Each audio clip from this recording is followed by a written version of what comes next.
variety of people. That's the way the real world is. And the Western education just does not prepare students for that environment. They bring students up in this little artificial hothouse environment where they're always locked in a room with a bunch of people their own age and only one adult. But the real world is the other way around. There's very few kids compared to the larger number of adults. So we want to introduce Vedic cultural programs with the argument that this is going to strengthen the community values in the students and make them even more valuable to prospective employers in the future. And that's just our foot in the door. What we're really up to is we want to transform the university system from a degree mill churning out employable people with advanced degrees to a hub for local community organization. And the reason for that, as we went over several times, is that the modern corporatocracy has monetized and extracted the normal economic and social exchanges that occur in a healthy community and made them into profit centers. And in the process, they have encouraged us through advertising and education in so many ways to individuate, to separate from our communities. And so now instead of big extended families, if people have families at all, they have a nuclear type family. And so the whole system is designed for that. The housing, the education, the job scene, the finances, how much you pay for everything, fiscal policies, taxes, everything is designed to encourage people to form these kind of nuclear families and then be dependent on corporations for everything. Food, shelter, transportation, employment, you name it. But what we want to do is form communities that take back the production of the necessities of life from the corporations and enrich the community with the tools required to produce those necessities. Right now, all the tools have been taken away and they're owned by corporations.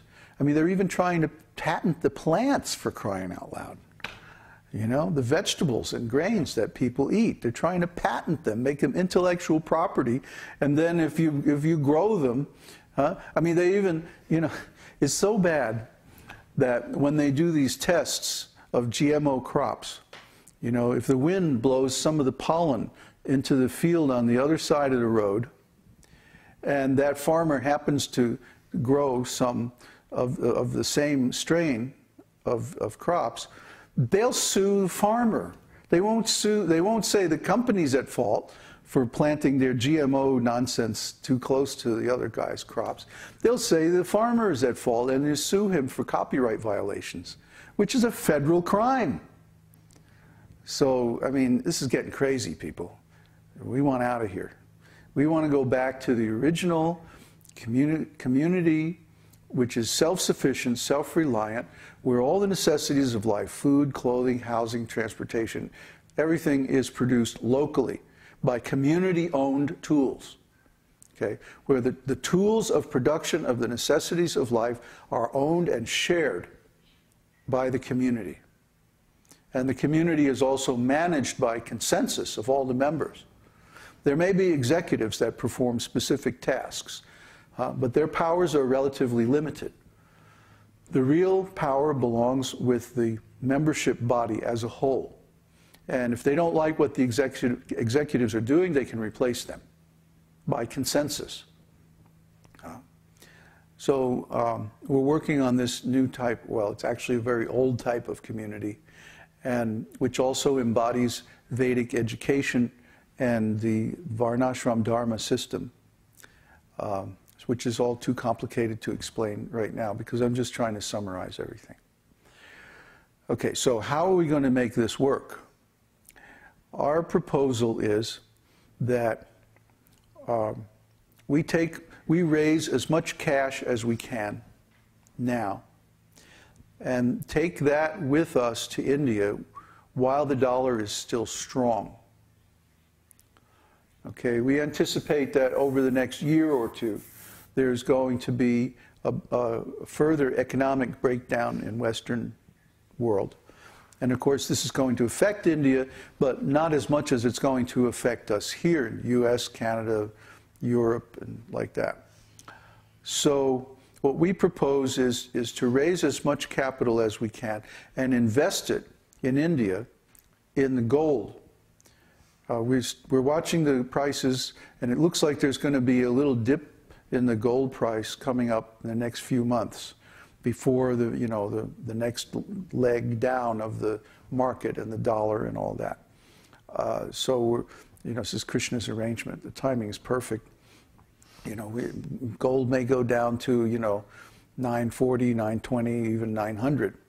And if there's a big peak in the stock market, which it looks like they might be trying to engineer,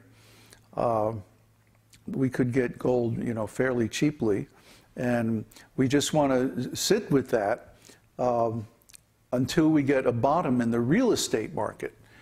Now, farmland in India, a foreigner cannot buy farmland in India.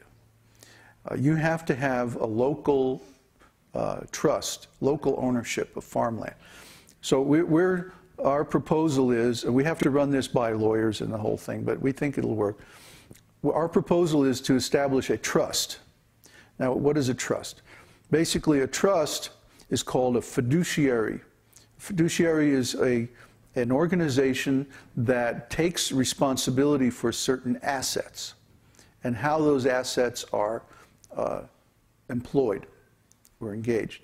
So what we're proposing is that we establish a trust in India, and there may be things like it has to have 51% of the board of Indian residents or something, or Indian citizens. I don't know exactly what the criteria are. But basically, we would write the bylaws of the trust so that the investment can only be spent for sacred projects, according to our community plan, which, if you haven't read it by now, read it.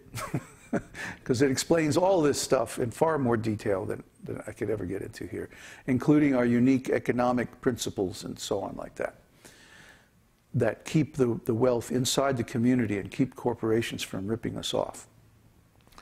So we would write the bylaws of the trust in such a way that the investment that people make would only be spent for buying land and building a self-sufficient community on that land at the time when the land prices are at a solid bottom. Right now they're still in a bubble, and there's been a little bit of a correction in India. We've been tracking this now. And it looks like the land prices are coming down towards a reasonable value, but they're not there yet. They're still, wildly inflated because of speculation. And we found out recently from your brother, right, that there's been a lot of this unsecured lending in India. And basically that's how you make a bubble. You give people capital who don't really deserve it or can't really pay it back. And then what happens is you temporarily increase the business, increase prices, everything looks really good, but because those loans are actually bad loans, eventually they default and the whole thing collapses. That's what's happening in the US market. So it's starting to happen in India, but I don't think they've really gone off the cliff just yet. But just wait a little bit. Because if they're doing that same nonsense there, they're going to have the same result. Anyway, so this is our strategy. We want to raise as much cash as possible, transfer it over to India into rupees. Exchange rate of dollars and rupees has been relatively constant for, I don't know, 10 years or more. Right around 40, 50. Yeah. And I mean, compare that with Chile. The Chilean peso compared to the dollar, I mean, it's been all over the map. The dollar lost more than 20%, about 25%, just in the last 6 months compared to the Chilean peso, yeah. So, you know, I was down there going to the ATM every day, getting these cheap dollars, you know.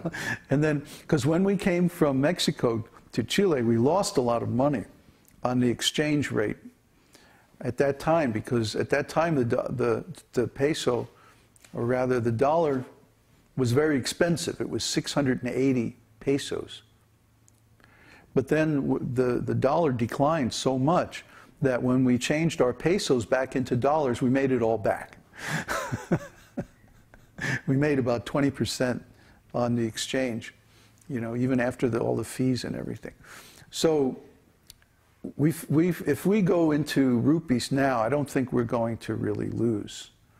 And I found out, I verified, you have to change. When you transfer money, even if you know, within the same bank, you can't keep your money in dollars.